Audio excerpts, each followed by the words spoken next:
This video will focus on the general properties of compounds that contain ionic bonds and compounds that contain covalent bonds, which are generally referred to as molecules. So when we're dealing with a compound that has ionic bonds, there's a couple things we always see. Number one, those compounds are very hard and brittle, and they create a crystal lattice structure when the ions come together in an electrostatic force of attraction. The elements that are doing the ionic bonding, they are always a metal with a nonmetal or a compound with really high electronegativity coming together with an element with very low ionization energy.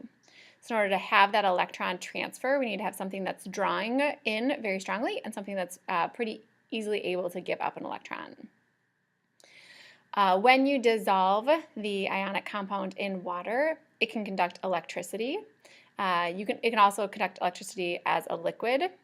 So when it comes to being conductive, things that can conduct electricity must have some kind of charge that's able to move for electricity to conduct. So electricity is essentially moving ions or moving electrons. So when you have an ionic compound which has charged particles, once you melt it so that you have a liquid where the ions are more free-flowing, or once you dissolve them and you break up the components into their two ions, then you can conduct electricity. Because the bond is so strong, it has a very high melting point, so you need a lot of energy to put into an ionic compound in order to break apart the electrostatic force of attraction between the different ions. And then the other thing that's unique about ionic compounds is that when you see an ionic compound written, what is being represented is something called a formula unit. So it's something that we call the representative particle or the representative unit. And really the reason is because ionic compounds form these crystal lattice structures. Right, so when I represent an ionic compound, it's represented with one of these huge structures. Okay, every single atom that has become an ion in an ionic compound is attracting every adjacent atom. So you make this gigantic crystal with everything bonded to one another, which means when I write down the formula, I don't write down everything that's bonded because this would be a lot of elements, right? This could be like carbon 50 and carbonate 50, which is just a lot. So instead, what we record in terms of representing the structure is something called a formula unit. And it's just the most reduced ratio of the two ions in my structure. So rather than telling you exactly what is bonded, I just tell you at what ratio they're bonding together. So when we say sodium chloride is table salt, NaCl, we don't tell you how many NAs and how many Cl's are actually bonded because it's a ton. We just tell you that they bond at a ratio of 1 to 1. Molecules, on the other hand, are two elements that are being held together with a covalent bond. So we have a sharing of electrons rather than a transferring. So number one, no part of a molecule is charged, essentially. You have the same number of electrons and protons before they bonded and after they bonded, so your structure in its own is neutral. Okay. So the other thing about it then, when covalently bonded things make structures, they make actual molecules. So we build like stick models of them.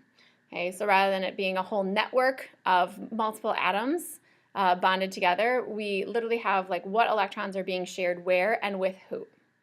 So like this is BCl3, for example, or this is actually what H2O looks like.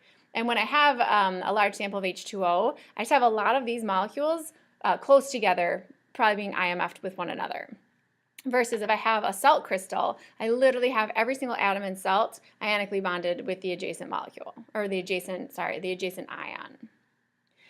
The other thing about that then is for a molecule, we actually write down what the formula is.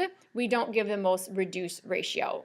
So like this compound right here is C2H6, and that's what I would report because that's exactly what's bonded together. The most reduced ratio would be CH3, but that's not what's bonded together. There's 2 carbons and 6 hydrogens here. So we write down all of it. So the formula for a molecule represents everything that is actually covalently bonded versus the formula for ionic is just the most reduced ratio of the ions in the structure. The things that make molecules are all nonmetals bonded. We have 2 things that have very high electronegativity that want to both gain more electrons, which means they have to figure out how to share the electrons in order to achieve their octets. The force of attraction is lower because the force of attraction is not between full point ions. They're between the electrons and the nucleus. So they're weaker attraction, lower boiling point, because it's easier to get the, they're being held together with IMFs, right, rather than through actual ion attraction. These things are non-conductive, while some covalently bonded things will dissolve in water because of the polar quality of water. Once it dissolves, it doesn't make ions, it doesn't make electricity, it cannot conduct. So when it comes to molecules or covalently bonded things, none of them are conductive, but some of them dissolve, and it's the polar ones that dissolve. That's it for properties. Have a nice night.